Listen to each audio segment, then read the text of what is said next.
Hello and welcome back everyone. This is Mohammad Sabaz Alam and you are watching Ramadan tutorial You Do to the Future. Class 10 के लिए history के बहुत सारे demands थे मेरे पास. आज इस वीडियो में मैं आप लोगों को क्लास 10 के हिस्ट्री का सिलेबस एनालिसिस करवाने वाला हूं इन डिटेल. सारी चीज़ें आप लोगों को बता दी जाएंगी इस वीडियो के एंड तक कि किस तरह से आपको 10 का माध्यमिक पढ़ना चाहिए, जो भी चीज़ें ज़रूरी हैं, जो बेसिक बातें हैं, जो बात दिया गया सिलेबस उसके बारे में भी. इस सारी चीज़ों को डिस्कस करने के लिए मैं अकेले नहीं हूँ. आज वीडियो में हमारे साथ हैं जेनिफर बानो.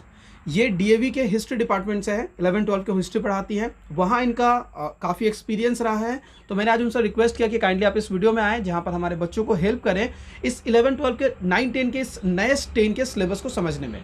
जो भी नया सिलेबस हमारे पास आया है वो कितना सही है, बच्चों को क्या पढ़ना चाहिए, जो चीज़ें बात दी जा रही हैं उनके बारे में क्या चीज़ें हैं जो बात हो जा रही हैं जो आपको जानना चाहिए, ये हम आज के वीडियो में डिस्कस करेंगे. Welcome ma'am. तो चलिए आज का वीडियो स्टार्ट करते हैं. बच्चों को आप बताइएगा, लेकिन उससे पहले इंट्रो देखते हैं. तो क्लास 10 का जो नया सिलेबस हमारे पास आया है बहुत ही सिंपल वे में एडिट किया गया है. एडिट करने का तरीका कुछ इस तरह से है कि पहले 5 चैप्टर्स को रख दिया गया, बाद के 3 चैप्टर्स को बाद दे दिया गया, 6, 7, 8 को बाद दे दिया गया, 1, 2, 3, 4, 5 पढ़ना है. इस सिलेबस के बारे में डिटेल में मैम हमें बताएंगी. मैं आप लोगों को थोड़ा बहुत आइडिया दे देता हूँ. चलिए जिस सबसे पहले समझते हैं कि हमारे सिलेबस में कौन कौन से चैप्टर हैं. हम लोग पूरी क्रोनोलॉजी में पढ़ेंगे. तो जो हमारा फर्स्ट चैप्टर है जिसका नाम है इतिहास की अवधारणा, सिंपल सा हमें पता है इस चैप्टर में हम लोगों को जो पढ़ना होता है इतिहास की अवधारणा में, वो कुछ इस तरह की चीज़ें होती हैं कि इतिहास दरअसल है क्या, हम लोगों के इतिहास के प्रति जो गलत धारणा है उसे सही करने के लिए, और इतिहास के स्रोतों के बारे में, यानी कि क्या सोर्सेस है जिससे हम लोगों को हिस्ट्री पता चलती है, ये फर्स्ट चैप्टर में डिस्कस किया गया. मैम इस चैप्टर के बारे में कुछ आप बच्चों को बताइए. इस चैप्टर में बेसिकली हमें यही पढ़ना है कि इतिहास का मतलब मात्र राजा महाराजाओं के या डेट्स के बारे में नहीं पढ़ना होता है, क्योंकि ज़्यादातर बच्चों के ये कॉन्सेप्ट बन चुके हैं कि इतिहास पढ़ना माने हमें डेट्स बहुत सारे याद करने होंगे. तो इस चैप्टर में पढ़ने के फर्स्ट पार्ट में आप ये जान जाएंगे कि इतिहास मतलब होता है कि हर एक चीज़ के बारे में इतिहास होती है अपनी. जैसे कि इस चैप्टर में हम खेल कूद का इतिहास पढ़ेंगे, हम खाने पीने का इतिहास पढ़ेंगे, नाटक का इतिहास पढ़ेंगे, स्त्री का इतिहास पढ़ेंगे. तो इस प्रकार हम देखेंगे कि किस प्रकार से हमें इतिहास सारे एक टॉपिक्स में पढ़े जाते हैं. मतलब इतिहास के बारे में जो हमारी गलत अवधारणा है कि इतिहास दरअसल सिर्फ राजा महाराजाओं का है और तारीखों को याद रखना इतिहास है, दरअसल ऐसा नहीं है. दरअसल इतिहास हर एक चीज का है. अगर वो खेलकूद की बात करें तो हम लोगों ने जाना है कि ओलंपिक भी एक गेम था, और वो ओलंपिक के जो पूरा इतिहास चला हुआ है, सिर्फ एक ओलंपिक क्यों, हमारे अभी पॉपुलर गेम्स पे क्रिकेट हम लोग जानते हैं, उसका भी अपना इतिहास है. तो हर क्षेत्र में हम लोगों को इतिहास जानना पड़ेगा. ये हमारा पहला भाग है. इस चैप्टर में एक और भाग है मैम जहाँ पर हम लोग इतिहास के स्रोतों के बारे में जानते हैं, राइट? तो वो क्या है मैम, उसके बारे में थोड़ा बताइए. एक्चुअली इतिहास पढ़ने में सबसे पहले हमें जो नॉलेज रखना पड़ता है वो यही है कि स्रोत, क्योंकि एक्चुअली जो इतिहास हिस्टोरियन लिखते हैं या कोई भी लिखते हैं तो वो इतिहास के बारे में जाने कहाँ से. जाहिर सी बात है कि हम या वो हिस्टोरियन तो उस वक्त में थे नहीं जब वो किसी बहुत 100 साल पुराने किसी घटना के बारे में लिख रहे हैं. तो ये सारी चीज़ें हमें किसी न किसी स्रोतों से पता चलती है. जब आप स्रोतों के बारे में पढ़ेंगे तो आप उसमें पढ़ेंगे कि कुछ सोर्सेज को ब्रॉडली कैटेगराइज 2 भागों में किया जाता है, एक लिटरेरी सोर्स और एक आर्कियोलॉजिकल सोर्स. और उसके बाद लिटरेरी सोर्स में भी बहुत सारे आपके एग्जांपल्स आते हैं, जैसे न्यूज़पेपर हो गए और भी सरकारी दस्तावेज वगैरह. तो इन चीज़ों को डिटेल में हमें फर्स्ट चैप्टर के सेकेंड पार्ट में पढ़ना है. तो फर्स्ट चैप्टर के बाद जो हमारा सिलेबस में सेकंड चैप्टर है, जैसा कि हम सभी जानते हैं कि सेकंड चैप्टर में हम लोगों को सुधारों के बारे में पढ़ना है. सुधार, किस तरह के सुधार. तो देखिए अगर समाज अब यहाँ से जो हिस्ट्री स्टार्ट होती है, दरअसल वो हमारी किताब की हिस्ट्री में जो हम लोगों को जानना है समझना है वो है. मतलब हिस्ट्री में पहला चैप्टर सिर्फ कंसेप्ट ऑफ हिस्ट्री है कि हिस्ट्री क्या होती है. सेकेंड चैप्टर से जो हमारी हिस्ट्री है वो जानेंगे. तो दरअसल जो हमारी पूरी हिस्ट्री हमारी किताब में है वो है मॉडर्न इंडियन हिस्ट्री, यानी हमारा जो पूरा किताब है वो सिर्फ इंडियन हिस्ट्री के बारे में है, और वो भी मॉडर्न टाइम का. जो मॉडर्न टाइम के बारे में मैम कुछ बता दीजिए बच्चों को, थोड़ा मॉडर्न टाइम के बारे में पता चले.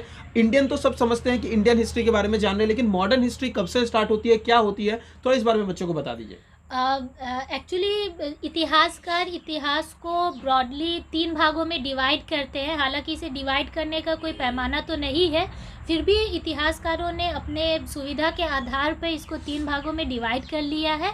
वो है आपका एंशिएंट हिस्ट्री अर्थात प्राचीन इतिहास, उसके बाद मिडिएबल हिस्ट्री मध्ययुगीन इतिहास, उसके बाद आधुनिक हिस्ट्री जिसे हमें मॉडर्न हिस्ट्री हम कहते हैं. भारत के स्तर पे हम लोग देखते हैं कि आधुनिक इतिहास की शुरुआत हम ब्रिटिश के आगमन से अब तक के सारे इतिहास को मानते हैं। ये मतलब टाइम पीरियड हमारा जब से ब्रिटिश आधुनिक- हमारा हम पर शासन स्टार्ट किया, यानी वो 200 साल 1947 से पहले लगभग 200 साल, जी। और तब से लेके अब तक जो पूरा इतिहास है वो मॉडर्न हिस्ट्री है। मॉडर्न हिस्ट्री तो मॉडर्न हिस्ट्री जो हमारी है उस पर डिस्कशन होगा। तब इसमें जो हमारा सबसे पहला चैप्टर स्टार्ट होता है, यानी कि किताब का जो दूसरा चैप्टर है, जिसमें हम लोग पढ़ेंगे सुधारों के बारे में। सुधार किस तरह के सुधार, मैम इस बारे में थोड़ा बताइए, क्या है सुधार के इस चैप्टर में? इस चैप्टर में एक्चुअली ब्रॉडली इसका बहुत सारा भाग हो जाता है, जिसमें से एकदम बेसिक पहला जो भाग में हम पढ़ रहे हैं वो पढ़ रहे हैं कि हमें सुधार के लिए ये ज़रूरी है कि हमें किस प्रकार, हमारा समाज किस प्रकार का था और क्यों हमें यहाँ पर शिक्षा के स्तर पर या धर्म के स्तर पर या समाज के स्तर पर सुधार की जरूरत मतलब थी। यही एक्चुअली इसके समाज तीन को मुख्य जी। मुख्य भाग है, राइट मैम? जी। जो कि इसमें समाज में सुधार करना एक जरूरी चीज जी। है। उसके बाद अगर मतलब सबसे पहले शिक्षा में सुधार करना जरूरी जी। है, क्योंकि अगर शिक्षा में सुधार हो जाएगा तो कहीं ना कहीं शिक्षित लोगों को मतलब रीजनिंग होगी उनके अंदर में, जी। वो किसी भी चीजों को तर्क के आधार पर अंतर करेंगे तो धार्मिक सुधार भी संभव हो पाएगा और सामाजिक सुधार भी संभव हो पाएगा। तो सुधार के इस चैप्टर में हम लोग इन तीनों चीजों पे गौर करने वाले हैं। सेकंड चैप्टर में हमारी इन तीनों चीजों पे हम गौर होगी। और मुख्य बात है कि जहां पर हम लोग इन सामाजिक सुधारों के बारे में जानेंगे, तो सामाजिक सुधारों में हमारा राजा राम मोहन रॉय का नाम हमारे सामने आना ही है, देरोजियो का नाम आना है जिन्होंने यंग बंगाल बनाया। तो इस तरह के हम लोग बहुत सारे लोगों के बारे में जानेंगे और उनके बारे में इस हिस्ट्री को पढ़ेंगे। जो हमारा थर्ड चैप्टर बढ़ता है मैम, 2 चैप्टर हम लोगों ने कंप्लीट किए। जो हमारा थर्ड चैप्टर है उसके बारे में बताइए, क्या है वो थर्ड चैप्टर? हमारे थर्ड चैप्टर में हम लोग देखेंगे प्रतिरोध अर्थात कि विद्रोह।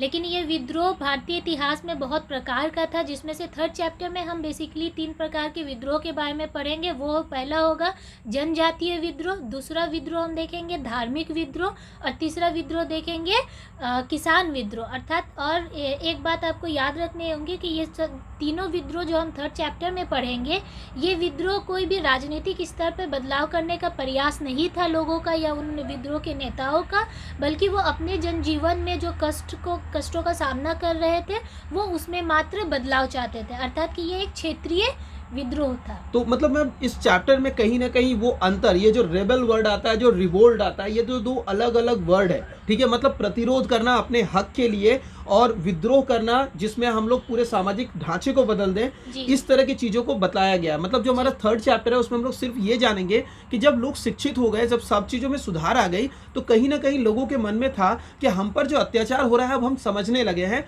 और इससे बचे, इससे हम खत्म करें। लेकिन इसे खत्म करने का मतलब ये नहीं था कि उस टाइम पे जो समाज में जो मुख्यतः जो इसका मुख्य था, जो जहां से केंद्र बना हुआ था, जहां से ये सब कुछ हो रहा था, उसे खत्म किया जाए। यानी कि हमारे बदलाव हमारे सरकारी स्तर पे, मतलब पूरे मुख्य स्तर पे नहीं, बल्कि जो खुद उन पर अत्याचार कर रहा था उन पर। यानी कि अगर हम समझे इस तरह से कि उस टाइम पर ईस्ट इंडिया कंपनी हमारे इंडिया में थी, तो ईस्ट इंडिया कंपनी हम पर शासन कर रही थी, हम पर अत्याचार कर रही थी, लेकिन ईस्ट इंडिया कंपनी जिनसे अत्याचार करवा रही थी वो थे हमारे जमींदार वर्ग। तो जमींदारों के खिलाफ जो प्रतिरोध शुरू हुआ, इस प्रतिरोध को हम लोग इस थर्ड चैप्टर में पढ़ेंगे। इसी के तहत हम लोग पढ़ेंगे कि जनजातीय विद्रोह किस तरह का विद्रोह रहा, जनजाति के तौर पर धार्मिक सुधारों के लिए भी कुछ विद्रोह किए गए, वो क्या थे, और किसानों का जो अपना विद्रोह था वो क्या था, हम लोग इस चैप्टर में जानने वाले हैं जी। तो ये हमारा थर्ड चैप्टर कंप्लीट होगा। थर्ड चैप्टर कंप्लीट करने के बाद मैम फोर्थ चैप्टर में हमारे पास क्या है? फोर्थ चैप्टर में फिर से हम विद्रोह के बारे में पढ़ेंगे, लेकिन इसमें जो बदलाव आएगा थर्ड चैप्टर की तुलना में, वो बदलाव आएगा कि ये पहला ऐसा विद्रोह हुआ था भारतवर्ष में जो एक राष्ट्रीय स्तर पर हुआ था।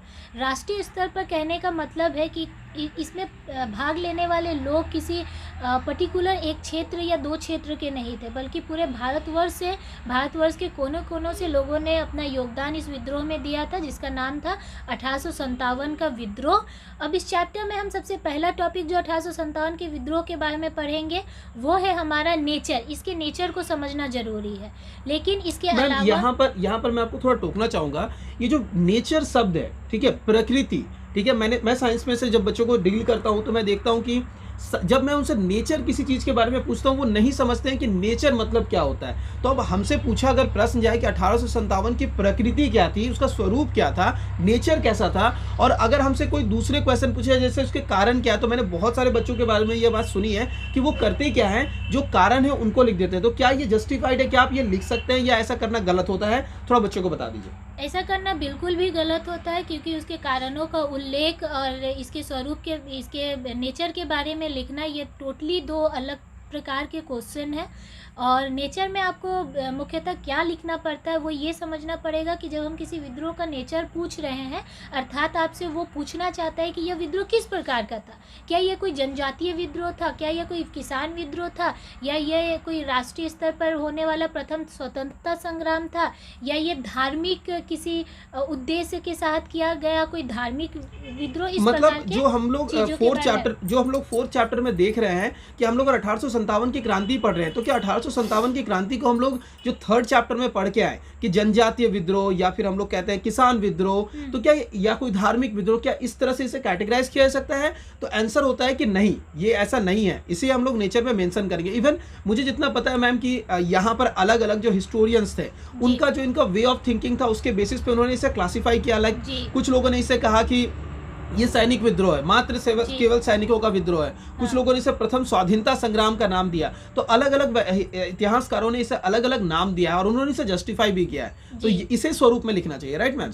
और यहाँ पर कहीं ना कहीं इस चैप्टर में हम लोग जो पढ़ने वाले हैं, ये पहला ऐसा बदलाव होने वाला है जो कहीं ना कहीं परमानेंट बदलाव लाने वाला है। एक परमानेंट तौर पर बड़े पैमाने पर सीधे केंद्र के खिलाफ किया जाने वाला रिवोल्ट है। इसलिए हम लोग इसे कहीं ना कहीं एक बड़े पैमाने पे देखते हैं, राइट मैम? जबकि जो पिछले वाला जो चैप्टर था वो काफी छोटे पैमानों पे जो विद्रोह, जो प्रतिरोध हो रहे थे कि हम पर अत्याचार मत करो, हमें इस अत्याचार से बचना है, उस पर थे, राइट मैम? बिल्कुल। तो ये फोर्थ चैप्टर था। तो अगला जो हमारा चैप्टर है, जो हमारा सिलेबस के हिसाब से आखिरी चैप्टर है, 5 नंबर चैप्टर, वो क्या है मैम? थोड़ा बच्चों को बता दीजिए।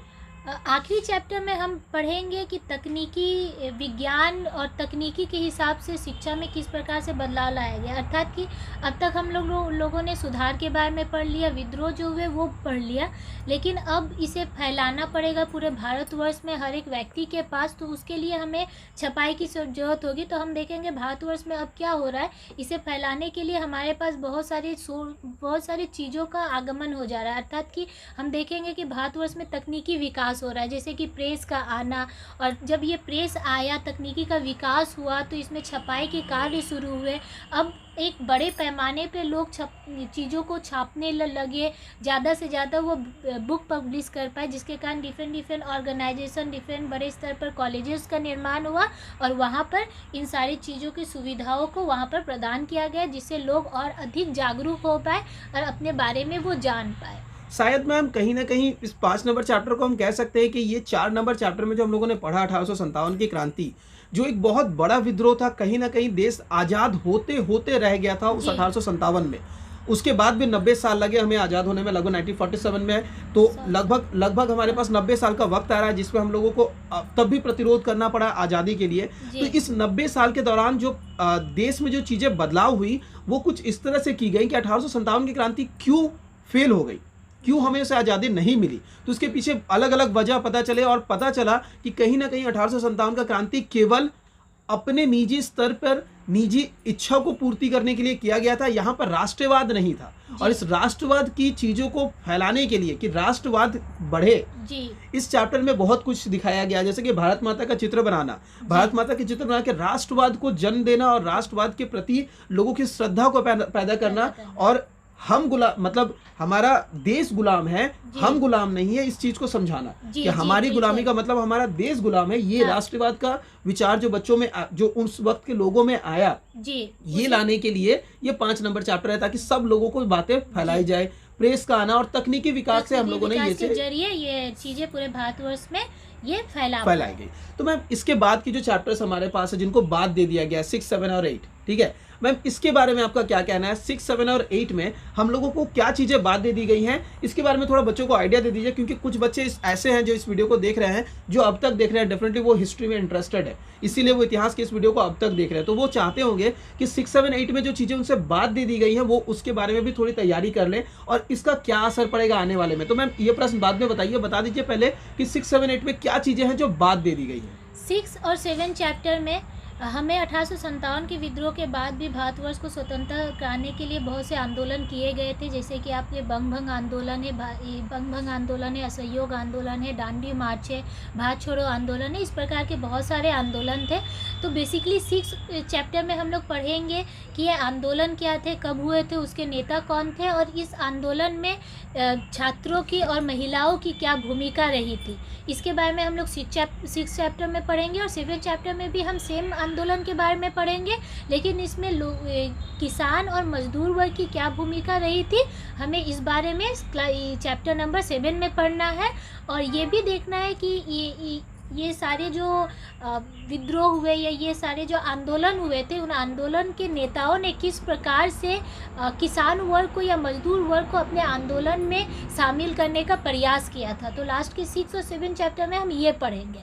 मैम 6 नंबर चैप्टर जो है मैम, उसमें कुछ इस तरह से हमारे डिस्कशन की गई है कि बहुत सारे विद्रोह हुए भारत में, जिसमें अंग्रेजों के खिलाफ हम लोगों ने विद्रोह किया, भारत छोड़ो आंदोलन, ठीक है, आपने बहुत सारे आंदोलनों का नाम बताया। अब मेन जो उद्देश्य है इस चैप्टर का 6 नंबर का, उसमें महिलाओं ने और छात्र वर्ग ने किस तरह से इसमें भूमिका निभाई ये समझेंगे। मतलब एक विद्रोह जो हो रहा है, उस विद्रोह में महिलाओं की क्या सहयोग था और उसमें छात्रों का क्या सहयोग था, ये 6 नंबर चैप्टर। और 7 नंबर में हम लोग आ जाएंगे किसान और मजदूर वर्ग इसमें किस तरह से शामिल हुआ था, वो क्या कर रहे थे, क्या उस वक्त के जो नेता थे उन लोगों ने इन्हें भी शामिल किया या आम जनता को के साथ इनको सहयोग तो था, लेकिन किसान और मजदूर वर्गों का इनमें कोई लेन देन नहीं था, क्या ऐसा है? तो ये हम लोग जानने वाले हैं, उनकी भूमिकाओं के बारे में जानने वाले हैं 6 और 7 में। हमारा जो आखिरी चैप्टर है, हम कुछ उसके बारे में बता दीजिए। आखिरी चैप्टर का जैसा कि नाम है उत्तर औपनिवेशिक भारत, अर्थात कि जब भारतवर्ष को आज़ादी मिल गई तो आज़ादी के बाद इमीडिएट बाद भारतवर्ष को किन समस्याओं का सामना करना पड़ा, क्योंकि आप सब एक कॉमन समस्या के बारे में जानते हैं, वो कश्मीर की समस्या जो आज तक सॉल्व नहीं हुई है। इसके अलावा उस समय इमीडिएट जो प्रॉब्लम्स का सामना नेताओं को करना पड़ा था, जैसे कि देसी राज्य थे यहाँ पर करीबन आपके 500 से अधिक, उन प्रांतीय राज्यों को भारतवर्ष में किस प्रकार से मिलाया गया, इन सारी चीज़ों के बारे में पढ़ना। उसके बाद भारतवर्ष में एक संविधान की ज़रूरत थी, उन चीज़ों को किस तरह से लागू करना है, उसके लिए क्या नियम करना है, क्योंकि सत्ता का स्थानांतरण होना एक बड़ा बात होता है। और उसके बाद शांति की स्थापना करना भी एक चैलेंज था नेताओं के सामने। तो किस प्रकार उन्होंने इस प्रॉब्लम्स को सॉल्यूशन किया, उनका सामना किया, और किस प्रकार इस टुकड़ों में बटे हुए पूरे भारतवर्ष को एक अखंड भारतवर्ष के रूप में वो बनाए। मतलब तो देश तो कहीं ना कहीं राष्ट्रवाद को समझ रहा था, लेकिन जब देश आज़ाद हो गया, आज़ाद हुआ किससे, तो हम लोगों ने देखा कि ब्रिटिश इंडिया जब 1857 की क्रांति हुई तो ईस्ट इंडिया कंपनी को ख़त्म करके कहीं ना कहीं पूरी महारानी, हम लोग सीधे महारानी के अंडर आ गए और इस शासन को ख़त्म किया गया 1947 में, ठीक है। तो 1857 से 1947 तक का जो टाइम था, इस 90 साल में हम गुलाम तो थे, लेकिन सीधे उस टाइम हम महारानी के गुलाम हो गए, उससे पहले हम ईस्ट इंडिया के गुलाम रहे। शायद ये बहुत कम लोगों को पता होता है, लेकिन जैसे ही देश आज़ाद हुआ तो आज़ाद होने के बाद जो समस्याएं सामने आई उनका सामना करना, और ये जो छोटे छोटे बटे हुए भाग था, हमारा जो ये एकत्रित भारत आज है वो तब नहीं था। उस एकत्रित भारत को बनाना, संविधान बनाना, नियम कानून बनाने, उस पर जो पूरा काम था वो इस चैप्टर में हुआ। तो मैं एक लास्ट में आपसे बात पूछना चाहूँगा, लास्ट के ये 3 चैप्टर बाद दे दिए गए हैं, आपको क्या लगता है मैम कि अगर कोई बच्चा जो इतिहास को पढ़ना चाहता है आगे जाकर, अगर वो इन चैप्टर्स को ना पढ़े तो क्या असर पड़ेगा उसके आगे आने वाले पढ़ाई पे? क्या उसको डिसकंटिन्यूटी फील होगी कि बिल्कुल एक नया चीज़ हम लोगों को पढ़ना पड़ रहा है, या सब कुछ स्मूथ चलेगा? और क्या सजेशन होगा कि उन लोगों के लिए जब अगर ये वो चैप्टर पढ़ना चाहते हैं तो क्या करें? तो बेशक अगर ये चैप्टर को बात कर देते हैं टोटली बच्चे, तो उन्हें डिसकंटिन्यूटी फील होगी क्लास 12 में जाके, क्योंकि क्लास 12 में हमें इन घटनाओं के बारे में और ब्रॉडली पढ़ना है। और उत्तर औपनिवेशिक काल लास्ट चैप्टर तो इतना इम्पॉर्टेंट है, या इससे पहले भी 2 चैप्टर कि जिसके बारे में जानकारी बच्चों को रहना बहुत ज़रूरी है। अर्थात जो इतिहास के बारे में जानना चाहता है उसमें वो बहुत ही ज़्यादा डिसकंटिन्यूटी फील करेगा।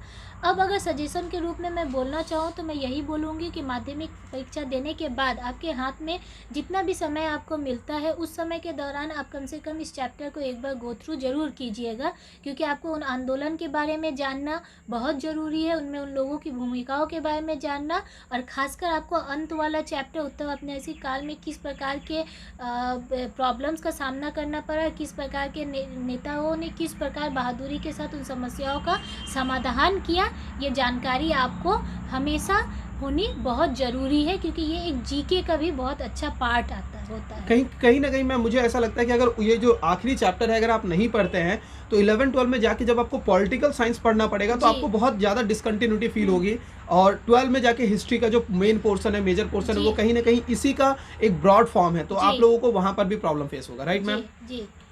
तो ये था हमारा आज का video. Thank you ma'am, thank you so much. आप इस वीडियो में आए, बच्चों को हेल्प किए। बच्चों, शायद आप लोगों को भी ये वीडियो पूरी तरीके से समझ में आया होगा, और मैंने कोशिश की है कि इस पूरे चैप्टर के बारे में जो भी चीज़ें डिटेल्स में डिस्कस की जा सकती थी वो मैंने डिस्कस किया है। इनके लिए सेपरेट वीडियोज़ भी बनाए जाएंगे हर एक चैप्टर के डिस्कशन के बारे में। अगर ये पूरी वीडियो आपको प्रोडक्टिव लगती है तो डेफिनेटली इस वीडियो को एक लाइक कर दें, चैनल को सब्सक्राइब कर लें अगर चैनल पर नए हैं तो। और सबसे ज़रूरी बात, हम लोगों ने ये कोशिश की है इतिहास के बच्चों को, जो इतिहास पढ़ना चाहते हैं आगे जाकर, उनके लिए कुछ प्रोडक्टिव बनाने की। अगर आपको लगता है कि ये वीडियो आपको पसंद नहीं आया, पर किसी आपके फ्रेंड जो इतिहास पढ़ना चाहते हैं, जो इस फील्ड में इंटरेस्टेड है, तो उनको जरूर फॉरवर्ड कीजिए, मे बी उनके लिए सही हो। तो शेयर करना बहुत ज़रूरी होगा इस वीडियो को। बाकी मैं मैम से कहूँगा, मैम अगर आप बच्चों को एग्जाम से पहले कोई स्पेशल टिप देना चाहती हैं इस एग्ज़ाम के लिए तो काइंडली प्लीज़ प्रोवाइड कर दें। टिप यही रहेगा कि revision is the best study method. So आप लोगों को अगर किसी को भी ये फील होता है कि आप लोग अपना सिलेबस ख़त्म कर चुके हैं, इसलिए आप आइडियली बैठ गए हैं, तो प्लीज़ ऐसा ना करें। आप ज़्यादा से ज़्यादा रिवीजन करें, क्योंकि आपको सक्सेस एक्चुअली आपका रिवीजन ही दिलवाएगा। तो आप ज़्यादा से ज़्यादा रिवीजन करें और अपने सब्जेक्ट को और बेहतर करें, और इतिहास को बोरिंग ना समझें, क्योंकि ये हमें बहुत इम्पॉर्टेंट जानकारियाँ देता है हमारे अतीत के बारे में, जिससे हम अपना वर्तमान अच्छा कर सकते हैं या भविष्य अच्छा कर सकते हैं।